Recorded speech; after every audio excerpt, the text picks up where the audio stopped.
5 राज्यों के विधानसभा चुनाव की घोषणा बस अगले हफ्ते किसी भी समय निर्वाचन आयोग कर देगा। लेकिन हम बात कर रहे हैं राजनीतिक दलों के आपसी रणनीति और रणनीति को लेकर चल रही खींचतान को लेकर। खासकर अगर हम बीजेपी की बात करें तो मध्य प्रदेश और राजस्थान में बीजेपी ने अभी कोई मुख्यमंत्री चेहरा नहीं उतारा है। छत्तीसगढ़ में भी कुछ वैसा ही मामला है। तेलंगाना में और मिजोरम की तो बात ही ना करें तो बेहतर है। ऐसे में क्या वजह हो सकती है कि भारतीय जनता पार्टी ने इन तीनों बड़े राज्यों में जहां के चुनाव आगे के लोकसभा चुनाव पर असर डालेंगे वहां पर सामूहिक नेतृत्व में भरोसा किया है, या कहें तो प्रधानमंत्री मोदी का चेहरा को आगे किया है, ना कि वहां के स्थानीय किसी छत्रप को या किसी अन्य दावेदार को। इस बारे में हम बात कर रहे हैं। वरिष्ठ पत्रकार हमारे साथ हैं सुशील कुमार जी, उनसे हम बात करते हैं कि उनका आकलन क्या है।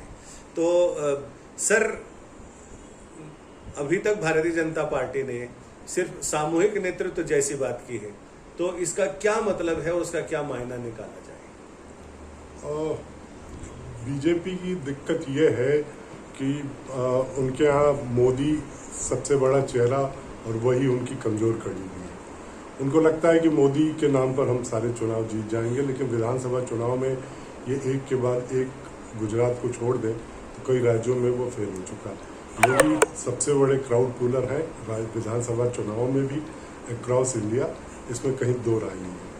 पीएम के रूप में पॉपुलर भी हैं, बीजेपी के सबसे बड़े नेता भी हैं, लेकिन राज्यों का चुनाव सिर्फ जब वो डबल इंजन की सरकार कहते हैं तो डबल इंजन की सरकार ऐसे नहीं, केंद्र में मोदी और राज्य में जो भी उनका हो, शिवराज हो या दूसरे कोई नेता जो, या वसुंधरा राजे हो। वसुंधरा राजे तो खैर अभी सरकार है नहीं, जहाँ सरकार है वहाँ डबल इंजन की सरकार की।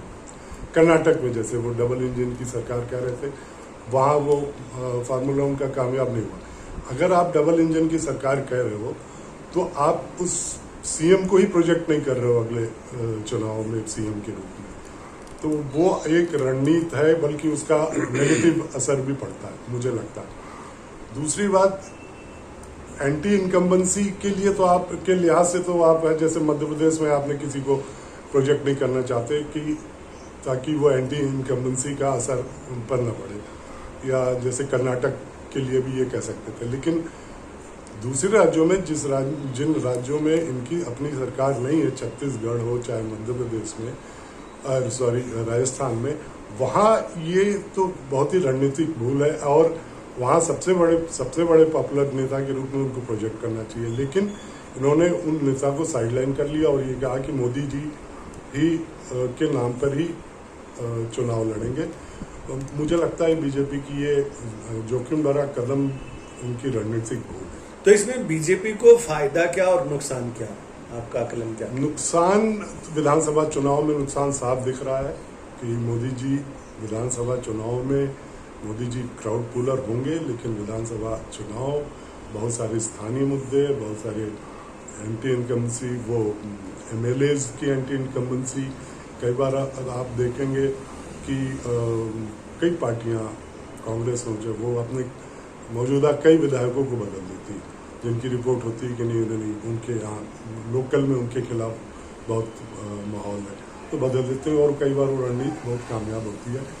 अपने कैंडिडेट बदला, वो दूसरा जीत गया। लेकिन उसका ये है कि अगर आपने किसी मजबूत कैंडिडेट को बदल दिया, उसके वो कर्नाटक में ऐसे हुआ, कई इन्होंने मजबूत कैंडिडेट को बदल दिया जिनके खिलाफ माहौल था या नेतृत्व उनसे, पार्टी नेतृत्व उनसे नाराज था, आपने बदल तो दिया, लेकिन वो उन्होंने फिर एंटी पार्टी काम किए और वोटों का नुकसान उठाना पड़ा उनके, क्योंकि उनके अपने कैडर होते हैं, उनके कैडर सुस्त हो गए, उनके सपोर्टर खुद होते हैं, बड़े नेताओं के एक अपना सपोर्टर बेस होता है। तो ये ऐसा कुछ रिकॉर्ड है कि जहां एमपी का मुख्यमंत्री का चेहरा नहीं बताया गया, वहां नुकसान हुआ या वहां सर्टेनली फायदा हुआ?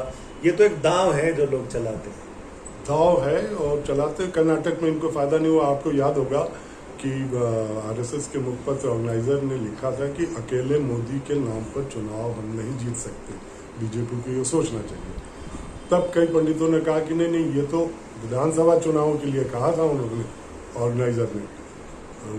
लोकसभा चुनाव तो मोदी के नाम पे ही लड़ा जाएगा, तो ये तो ठीक है। लेकिन विधानसभा चुनाव को भी अगर मोदी के नाम से आप लड़ रहे हैं तो मेरे ख्याल से बीजेपी की बहुत रणनीति है। यानी चुनाव है ये नहीं कह सकते। चुनाव में भी लोकसभा चुनाव है, विधानसभा चुनाव है, और सभी चुनावों की रणनीतियां अलग अलग होती हैं। और ऐसा कोई थंब रूल नहीं है कि सभी चुनाव में एक ही रणनीति से पार पाई जा सके। लोकसभा चुनाव है, उसमें क्राउड पुलर और क्राउड पुलर की वोट में भी तब्दील कर दे क्राउड को, वो भी एक बड़ा चमत्कारी व्यक्तित्व होता है, चमत्कारी पहलू होता है उस चुनाव प्रचार का। तो ऐसे में अब ये देखना दिलचस्प होगा। सुशील जी ने तो अपना मंतव्य बता दिया है कि कई बार नुकसान उठाने पड़ रहे हैं, कहीं ऐसा नहीं हो कि इस बार भी चीजें भारी पड़ जाए। संजय शर्मा, दिल्ली आज तक।